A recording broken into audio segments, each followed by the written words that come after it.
Hi dears, എല്ലാവർക്കും പുതിയ വീഡിയോയിലേക്ക് സ്വാഗതം. അപ്പോൾ ഇന്ന് രാവിലെ മുതലുള്ള വിശേഷങ്ങളാണ്. രാവിലെ തന്നെ ബ്രേക്ക്ഫാസ്റ്റിന് ഇടിയപ്പാട്ടം ഉണ്ടാക്കുന്നത്. അപ്പോൾ അതിൻ്റെ മാവൊക്കെ റെഡിയാക്കി വെച്ചിട്ടുണ്ട്.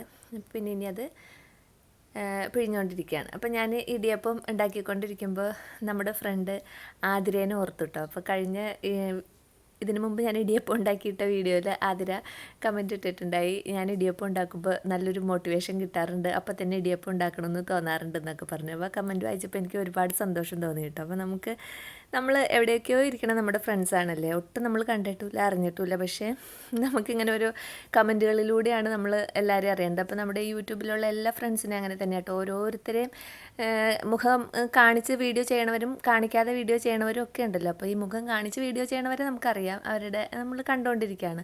അല്ലാത്തവരെ നമുക്ക് മനസ്സിലൊരു രൂപം ഉണ്ടാക്കി വെച്ചിട്ടുണ്ടാവില്ല. അപ്പോൾ അങ്ങനെ എല്ലാവരോടും ഒരു വല്ലാത്തൊരു ഇൻറ്റിമസി എനിക്ക് ഫീൽ ചെയ്യാറുണ്ട് കേട്ടോ. അതെനിക്ക് പണ്ട് മുതലേ അങ്ങനെ കേട്ടോ. നമ്മുടെ കൂടെ പഠിച്ചവരോടും എല്ലാവരോടും ഒരു പ്രത്യേക ഇഷ്ടം കൂടുതൽ തോന്നുന്ന ഒരാളാണ് ഞാൻ. അപ്പോൾ ഞാനിപ്പോൾ ശരിക്കും ആതിരനെ തന്നെ ഓർത്തിട്ടാണ് ഇപ്പോൾ ഈ വീഡിയോ എഡിറ്റ് ചെയ്യുമ്പോഴും ഈ ഇടിയപ്പം ഉണ്ടാക്കുമ്പോഴും ഒക്കെ ഞാൻ ആതിരേനെ ഇങ്ങനെ ഓർക്കണ്ടായിട്ടോ. അപ്പോൾ ഇന്നത്തെ ഇടിയപ്പം ഞാൻ ആതിരയ്ക്ക് വേണ്ടി ഡെഡിക്കേറ്റ് ചെയ്യാണ്.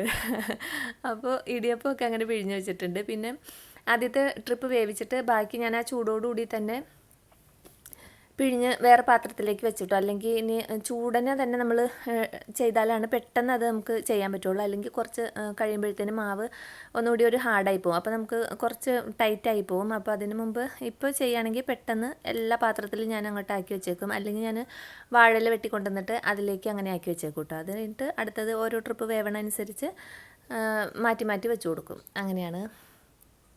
പിന്നെ ഇന്ന് ഇടിയപ്പത്തിന് കറി ഉണ്ടാക്കാനായിട്ട് ചിക്കനാട്ടോ. അപ്പോൾ ചിക്കൻ ഇന്നലെ വൈകിട്ട് തന്നെ വാങ്ങി കൊണ്ടുവന്ന് ഞാൻ കഴുകി ക്ലീനാക്കി ഫ്രിഡ്ജിൽ വെച്ചിട്ടുണ്ട്. പിന്നെ സവാളയൊക്കെ അരിഞ്ഞ് വെച്ചിട്ടുണ്ടായി. അപ്പോൾ രാവിലെ എളുപ്പം ഉണ്ടാവുമല്ലോ. അപ്പോൾ ബ്രേക്ക്ഫാസ്റ്റിന് ചിക്കൻ കറി വെക്കുകയാണെങ്കിൽ നമുക്ക് ലഞ്ചിലേക്കും ആ കറി ഉണ്ടാവുകയും ചെയ്യും. അപ്പോൾ രാവിലെ എണീറ്റിട്ട് പിന്നെ സവാള, ഉള്ളി, ഇഞ്ചി, പച്ചമുളക് ഇതൊക്കെ അരിഞ്ഞ് ഒക്കെ വരുമ്പോഴത്തേനും നേരെ ഒരുപാടാവും. മക്കൾക്കൊക്കെ പോകാനുള്ളതാണ്. അപ്പോൾ അവർക്ക് കഴിച്ചിട്ട് പോക്കൊന്നും നടക്കില്ല. അപ്പോൾ അതുകൊണ്ട് തന്നെ ഇന്നലെ വൈകിട്ട് തന്നെ എല്ലാം ക്ലീനൊക്കെ ചെയ്ത് വെച്ചു. അരിയാനുള്ളതെല്ലാം അരിഞ്ഞൊക്കെ വെച്ചു. അപ്പോൾ രാവിലെ പിന്നെ നല്ല എളുപ്പമാണല്ലോ, വേഗം തന്നെ കറിയും കൂടി റെഡിയാക്കി. അപ്പോൾ രാവിലത്തെ ബ്രേക്ക്ഫാസ്റ്റിൻ്റെ കാര്യങ്ങളും അങ്ങനെ കഴിയും.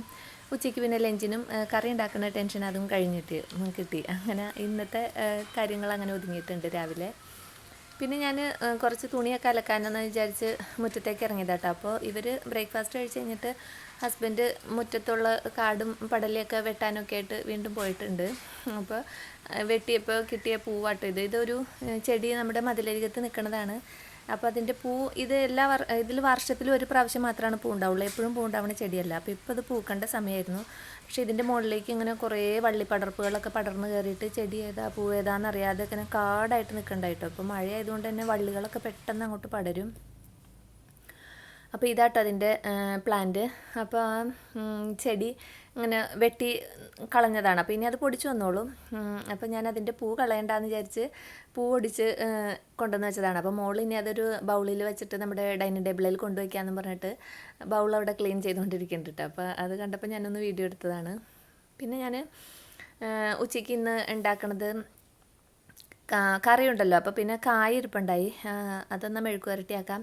പിന്നെ പപ്പടവും വറുക്കാമെന്ന് വിചാരിച്ച് അത് ചെയ്തുകൊണ്ടിരിക്കുക കേട്ടോ. അപ്പോൾ ഇവിടുത്തെ ആണെങ്കിൽ വാഷിംഗ് മെഷീൻ കംപ്ലൈൻ്റ് ആയി കിടക്കുകയാണ്. അപ്പോൾ ഇപ്പോഴത്തെ മെഷീൻ ഞാൻ തന്നെ ആയതുകൊണ്ട് ഇപ്പോൾ മഴയായിട്ട് പുറത്തേക്ക് ഇറങ്ങാനും നിവൃത്തിയില്ല, അലക്കാതിരിക്കാനും പറ്റില്ല, അങ്ങനത്തെ അവസ്ഥ കേട്ടോ. അപ്പോൾ ഞാൻ യൂണിഫോം അങ്ങനെയുള്ള കാര്യങ്ങളൊക്കെ മഴയാണെങ്കിലും എങ്ങനെയെങ്കിലും കുടയും ചൂടിയോ മഴക്കോട്ടൊക്കെ ഇട്ട് അലക്കി ഇട്ടേക്കും കേട്ടോ. അല്ലെങ്കിൽ കുട്ടികൾക്ക് യൂണിഫോം സ്കൂളിൽ ആവശ്യമുള്ളതാണല്ലോ. അങ്ങനെ അത്യാവശ്യമുള്ളതൊക്കെ ഞാൻ അലക്കി ഇട്ടേക്കും.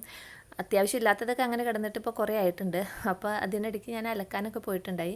അലക്കിയെങ്കിലും ഒക്കെ ഇങ്ങനെ അഴയിൽ വെറുതെ കിടക്കാം കേട്ടോ. ഉണങ്ങാനുള്ള വെയിലൊന്നുമില്ല. ഇനിയിപ്പോൾ അടുത്ത ദിവസം എങ്ങാനും വെയിൽ കാണുകയാണെങ്കിൽ രക്ഷപ്പെട്ടു. അങ്ങനെ അതൊക്കെ അലക്കി അവിടെ ഇട്ടിട്ടുണ്ട്. പിന്നെ അതൊക്കെ കഴിഞ്ഞ് വന്നിട്ടാണ് ഞാൻ പിന്നെ ഈ കായ മെഴുക്ക് വരട്ടി ഉണ്ടാക്കിയതും പപ്പടം വറുത്തതൊക്കെ ഇട്ടു. അപ്പോഴത്തേനും നേരം ഒരു മണിയൊക്കെ ആയിട്ടുണ്ട്. അങ്ങനെ ഇന്നത്തെ ഊണിൻ്റെ കാര്യങ്ങളൊക്കെ കഴിഞ്ഞിട്ടുണ്ട്. പിന്നെ ഞങ്ങൾ ഊണൊക്കെ കഴിച്ചു.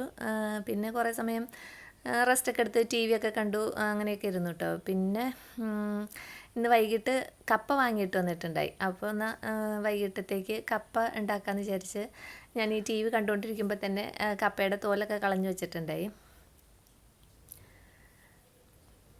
പിന്നെ കപ്പ വേവിക്കാനായിട്ട് വെച്ചിട്ടുണ്ട് കേട്ടോ. അപ്പോൾ കപ്പ വേവണ സമയം കൊണ്ട് ഒരു ചമ്മന്തി ഉണ്ടാക്കാമെന്ന് വിചാരിച്ചിട്ട് കാന്താരി മുളകറി കാന്താരി പൊട്ടിച്ചുകൊണ്ട് വന്നിട്ടുണ്ട്. പിന്നെ ഉള്ളിയും മുളകൊക്കെ വെച്ചിട്ട് നമ്മൾ കുറച്ച് വാളംപുളിയും ചേർത്തിട്ടുള്ള ചമ്മന്തി ഉണ്ടല്ലോ, അതാണ് ഉണ്ടാക്കിയത്.